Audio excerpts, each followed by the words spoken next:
E agora temos um convidado especial, um entrevistado aqui em Os Pingos nos Is, o senador Alessandro Vieira, do Partido Cidadania. Boa noite, senador. Muito obrigado pela participação. Boa noite a todos da Jovem Pan.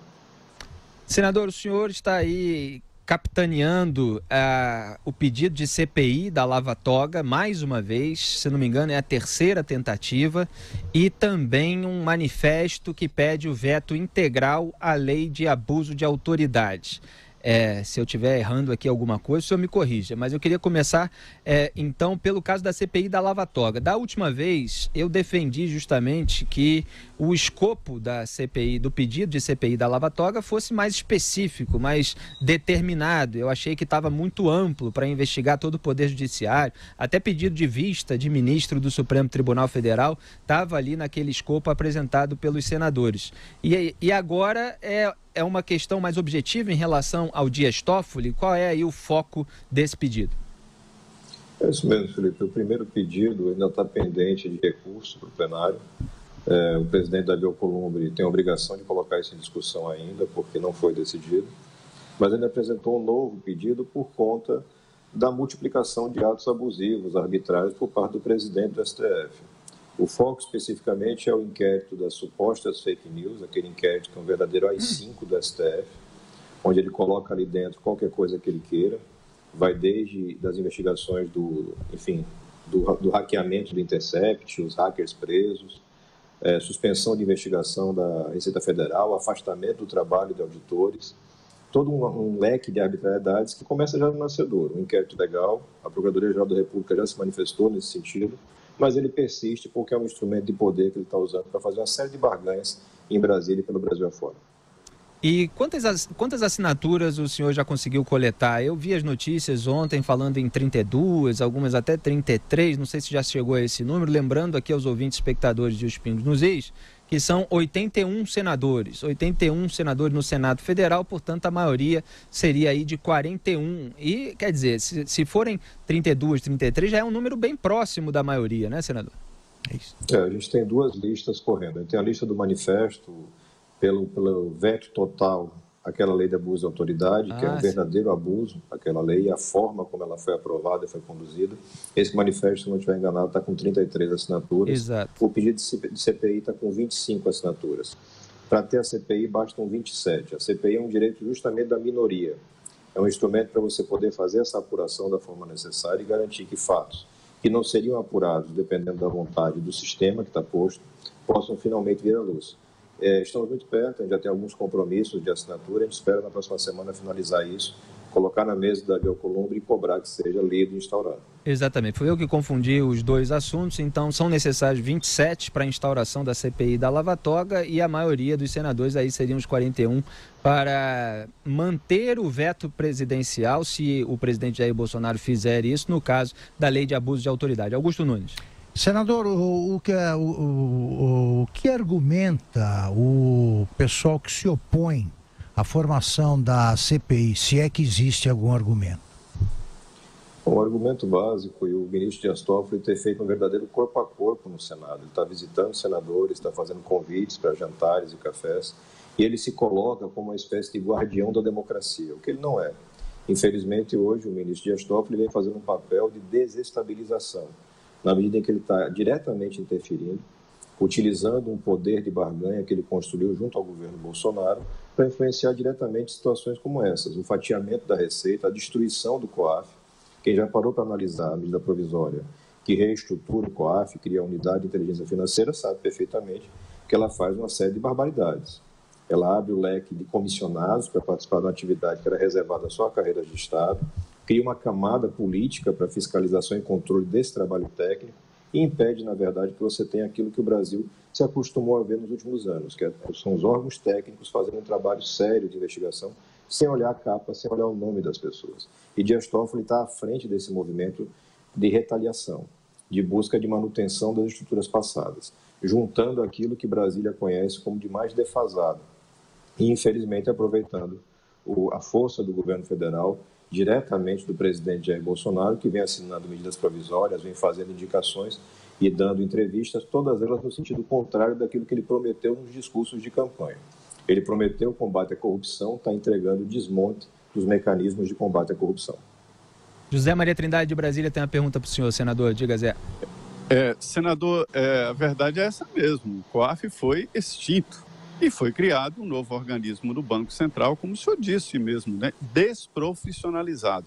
Pode ser que o presidente Jair Bolsonaro indique, como está sendo, né, profissionais da máquina estatal, com estabilidade, com carreira de Estado para cuidar disso, mas os futuros presidentes estão desobrigados, né, ou ele mesmo no futuro, estarão desobrigados de colocar profissionais da máquina estatal, de carreiras típicas de Estado, para cuidar de um assunto tão intenso. Mas, senador, minha pergunta para o senhor é o seguinte, é sobre o funcionamento de CPI. Eu acompanho o Congresso Nacional depois de muitas CPIs e entendo que o momento é de fragilidade para a instituição CPI. Não está assim? Sem dúvida. Ao longo do tempo você viu um mecanismo de mera publicidade, né? Os parlamentares usando aquilo como um palanque, colhendo imagens bonitas para usar depois na eventual campanha. Mas esse tipo de CPI que a gente está propondo, que investiga fatos determinados e que deve seguir uma linha técnica de atuação, ela tem sim a possibilidade de gerar efeitos muito positivos. Desde efeitos de legislação, ou seja, propostas legislativas que corrijam problemas que nós temos, e nós temos sérios problemas no judiciário, especialmente na mais alta cúpula, e a identificação de fatos que possam ser configuradores de crime de responsabilidade, aí com a consequência do afastamento do ministro ou dos ministros identificados como autores desses fatos. É importante demais que o Brasil faça valer aquela estrutura que a Constituição mesmo estabeleceu.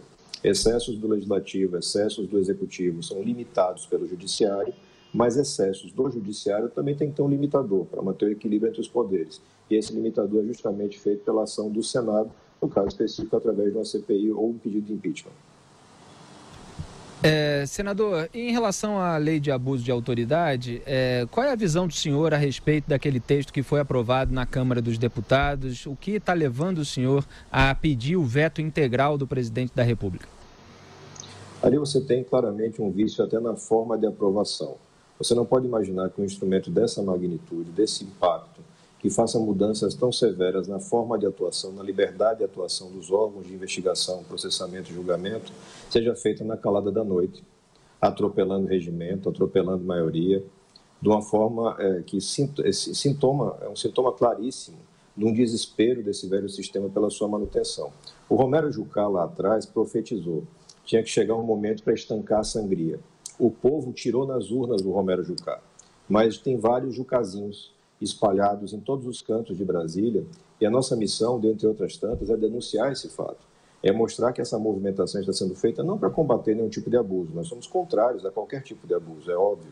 Você não pode aceitar abuso de parte nenhuma. Estamos, inclusive, tentando combater o abuso do presidente do Supremo Tribunal Federal. Mas aprovar a legislação assim, da forma como o Rodrigo Maia conduziu, é um absurdo. É uma vergonha e é incompatível com tudo aquilo que se comprometeu no processo de eleição. A gente vem demonstrando isso com clareza, cobrando de uma forma bastante firme o presidente da República, a responsabilidade é dele.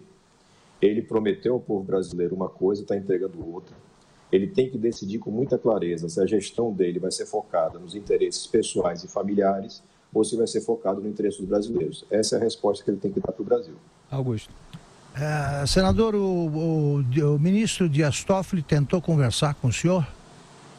Não, nós tivemos desde a primeira iniciativa um afastamento claro. Ele vem fazendo esse movimento de convites.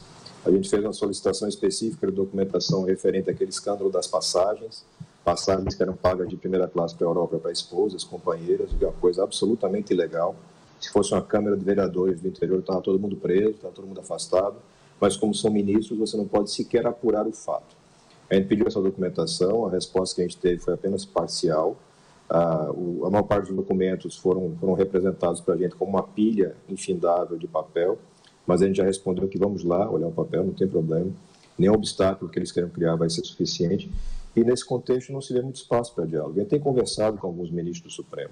O Supremo, como instituição, é essencial para a democracia.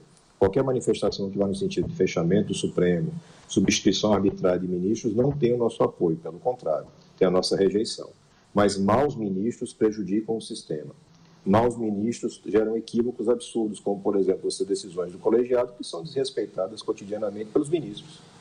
A questão da prisão em segunda instância é muito clara, é um sintoma claro disso. Cada ministro virou uma ilha. e é uma ilha de poder.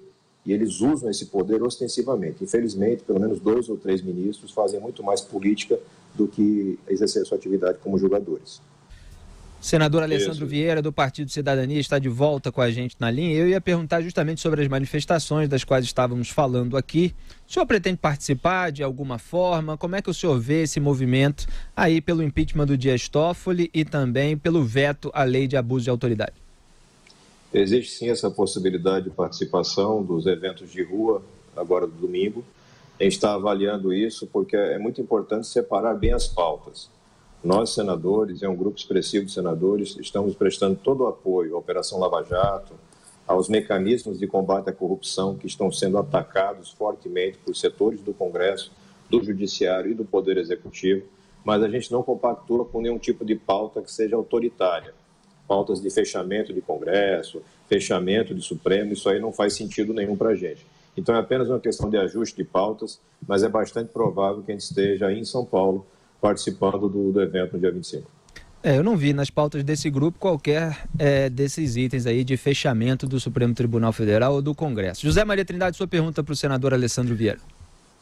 Eu acho fundamental a participação de todos nessa manifestação e pela primeira vez a gente vê aí juízes e procuradores e promotores, né, o pessoal da Justiça, participando dessa manifestação. Aliás, a grande reclamação deles é sobre o risco jurídico, né, que acabou, se a lei for sancionada, acabou transformando a função do Ministério Público e juízes, né, numa profissão de risco jurídico. E o risco jurídico que virou moda no país e criado exatamente pelos setores ali de Ministério Público e juízes em alguns municípios, em alguns estados. Mas, de qualquer maneira, a lei é mesmo abusiva. Queria perguntar ao senador sobre a CPI. É um poder investigando outro poder, né? E olha, senador, a gente vê muitas reclamações no Congresso Nacional de deputados dizendo, olha, o pessoal aí do Ministério Público e da Justiça é honesto demais. Eu nunca vi um pessoal tão honesto assim. Não aparece ninguém na Lava Jato e tal. É claro que se trata de ironia dos deputados e senadores aí sobre a participação de ministros e de juízes, né, na Lava Jato. O senhor acha que essa ironia faz sentido? Quer dizer, por que não apareceu ninguém do Ministério Público e da magistratura nessa Lava Jato? É um pessoal acima da média na honestidade mesmo ou os delatores foram desaconselhados a falar sobre isso? Você tem efetivamente aí, em muitos casos, um problema de atribuição para investigar, né? Então, não é segredo em Brasília a forma de relacionamento que você tem das grandes bancas com determinadas autoridades do judiciário. Isso corre aqui de uma forma bastante ostensiva. Mas quem tem a aptidão para apurar isso? Quem tem o foro para apurar isso? Não é tão simples assim. Eu tenho acompanhado, e, enfim, a investigação é uma coisa que quase nos últimos 20 anos eu fiz. E entendo bem que você, às vezes, vê uma limitação na sua possibilidade de atuação. A gente está falando não de juiz de primeira instância de uma comarca do interior, a gente está falando de ministros, de pessoas que têm um grau de relacionamento de proteção muito elevado. Não é tão simples, mas precisa ser feito. E aí eu repito, a casa que tem essa possibilidade, essa força para fazer, é o Senado, tem garantia constitucional para fazer isso, tem condições técnicas para fazer isso, e você tem que apurar. Ninguém pode estar acima da lei, senão perde todo o sentido. E aí você dá justificativa para esse discurso de vítima que alguns setores ainda fazem, tentando alegar que o meu bandido é melhor que o seu, porque aconteceu só com o bandido de determinada agremiação partidária. Tem que provar no Brasil que bandido é bandido e tem que ter o mesmo tratamento. Não interessa o cargo, não interessa a cadeira, não interessa o palácio. Senador, existe a perspectiva de o senhor conseguir coletar 41 assinaturas a favor do veto da lei de abuso de autoridade? Porque aí formaria a maioria e isso seria uma pressão substancial em relação ao presidente da República, Jair Bolsonaro, porque colocaria ele numa situação de que ele não poderia alegar que deixou de vetar em razão de acreditar que o Congresso faria outra coisa, porque se fossem unidas 41 assinaturas, seria a garantia de que o veto seria mantido no Congresso Nacional, porque ele será analisado justamente pelos senadores, né? É uma possibilidade, a gente está trabalhando para isso, mas essa conta é invertida. Na verdade, vetando o projeto, para derrubar o veto, é que o outro grupo vai ter que fazer maioria. Sim. Eles que vão ter que colocar o dedinho lá na máquina e botar os seus nomes para derrubar o veto do presidente da República, o eventual veto. Então, a gente tem a absoluta segurança no Senado que esse veto não cai. O que falta para o presidente é definir se ele tem coragem para fazer isso e se ele compreende que esse é o verdadeiro compromisso com a nação. A gente não pode mais ficar refém de um grupo que administra o Brasil como se fosse a sua casa, pensando em interesses sempre muito particulares. Então, se a Receita chega a investigar um parente meu, bloqueia o trabalho da Receita, ou se for o caso, até fatia a Receita. Se o COAF levanta dados de um outro parente meu, eu vou lá e extingo o órgão e faço uma mudança sem pé nem cabeça. Isso tudo tem que ser corrigido. E hoje, esses mesmos mecanismos que levaram a tantos senadores novos chegarem lá no Congresso Nacional, que levaram a eleição do próprio presidente Jair Bolsonaro, estão sendo usados e precisam ser usados para levar essa informação para o cidadão comum. Ele tem que entender o que está acontecendo em Brasília. Hoje nós temos sim um acordão, é muito claro, é ostensivo, e a nossa missão é deixar isso na luz, na esperança de que as pessoas abram os olhos e cobrem que seja feito aquilo que foi prometido nas urnas. Qual é exatamente o que o senhor chama de acordão? Entre quem? Eu não tenho a menor dúvida em apontar o ministro Dias Toffoli e pelo menos mais outros 2 ministros como pessoas que estão atuando ativamente, de forma política, com uma série de medidas e ações que visam desarticular o trabalho de combate à corrupção. E aí eu aponto com bastante clareza para Gilmar Mendes, para Alexandre Moraes, junto com Dias Toffoli, fazem uma trinca insuperável. Nós temos o próprio presidente Jair Bolsonaro e seu entorno encaminhando medidas provisórias, encaminhando decisões, fazendo mudanças que não são as mudanças que ele prometeu na hora de pedir voto para o cidadão brasileiro. E nós temos, infelizmente, setores do Congresso Nacional. Temos pessoas tanto que são processadas e investigadas, ou como fazem parte de agremiações que têm esse quadro. A gente acompanhou isso na Itália. Quem se der o trabalho de fazer uma apuração mínima daquilo que aconteceu na Itália depois da Operação Mãos Limpas, esse foi o roteiro seguido para deixar tudo como estava. A Itália continua até hoje lá, naquele mesmo imbróglio, naquele mesmo nó de um sistema político que tem severos vícios de corrupção. Para evitar que aconteça isso no Brasil, é o cidadão reclamando na rua e nós no Congresso denunciando isso de uma forma bastante incisiva. Augusto Nunes tem a última pergunta para o senhor, senador. Resumindo, o alvo final é a Lava Jato. Sim, o alvo final são todos os mecanismos de combate à corrupção que foram construídos ao longo de anos. Veja, a Lava Jato não foi a primeira ação que passou na mão do juiz Sérgio Moro, não foi o primeiro caso investigado pela Polícia Federal. Dezenas de casos foram investigados ao longo de décadas e nunca deram resultado. Foi necessário construir toda uma estrutura legislativa e de investigação, de apuração, e aí você passa pela ENCLA, que é aquela questão das estratégias de combate à lavagem de ativos, de dinheiro. Você passa pelo Ministério Público fortalecido, a Polícia Federal cada vez mais técnica e algumas polícias estaduais, trabalho da Receita, trabalho de técnicos do TCU, e agora essa turma vem querendo desmontar tudo, porque quer zerar o jogo e botar de volta aqueles que as próprias urnas afastaram. Os próprios processos, as condenações, querem que a gente esqueça as malas de dinheiro do GEDEL, querem que a gente esqueça as denúncias, as delações, os acordos de leniência. É para fechar os olhos e fingir que nada aconteceu. A gente não vai deixar. Muito bem, senador Alessandro Vieira, do Cidadania, muito obrigado pela sua participação em Os Pingos nos Is. Eu, particularmente, espero que o senhor tenha sucesso nessas iniciativas, conseguindo aí os vetos à lei de abuso de autoridade e também a instalação da CPI da Lava Toga, agora mais objetiva. Boa noite, bom trabalho. Boa noite, obrigado pelo apoio de vocês.